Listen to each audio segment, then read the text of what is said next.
Sometimes people don't always anticipate on getting a home inspection, but I always encourage you to do it because you're purchasing a home, which means it's going to be one of the largest investments that you're going to make in a good while. And so you want to make sure you're covering yourself from any sort of future things. Now, their homes, anything could happen, but at least you know where you're walking in day one, or what you're walking into. And a lot of times we're able to get some things negotiated, or if something big does happen, we have the opportunity to get you out of that contract safely before it even gets too far. Now, in our area, one of the biggest things we look at are roofs and foundations, but that's a whole different thing. But just knowing that you're going to budget and have some funds set aside for the home inspection. If you are a veteran, you also may need a WDI, which is a wood strike insect inspection. If it's an older home, it could cost a little bit more. So just kind of making sure that we have those funds set aside. So again, there's limited surprises and everything runs very smoothly because you already know what to anticipate at your next step. Now, one of the things that people don't always think about are surveys.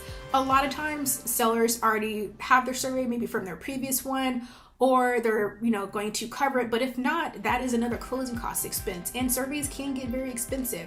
And one thing to keep in mind too, some survey companies have a copyright to where you may not be able to utilize an old survey, and so one party is going to have to pay for that. Now, surveys can range depending on the company and how the property and all those sort of things, but that can be an expensive piece of paper. It will likely exceed the cost of your home inspection, depending on it, but it can, between $500 and $700. There's a, pretty good rate or difference there, but it is always an expense to keep in mind because, of course, if you're looking to purchase, you've got this expense here, this expense there, this expense there, and it can start to add up if you're not well equipped and prepared for it. So keeping in mind about closing costs, surveys, home inspections, also taxes, especially being here in Texas. Taxes a lot of times can catch people by surprise a little bit. Now, typically that's going to be covered in your closing costs, but that it could be a reason why it jumps up sometimes when people are not always calculating everything, or they're like, oh, I got this and that.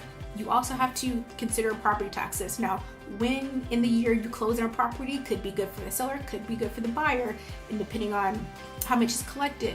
But it is something to always keep in mind. Certain areas, as we know, have higher property taxes than other areas, and so that could be something that you keep in mind too in your home search. Maybe you get a nicer home in a slightly lower priced area as far as their property taxes. So there's always some give and take on there, and there's all different ways to look at home search, but knowing that property taxes are going to be in there is something that you definitely want to know.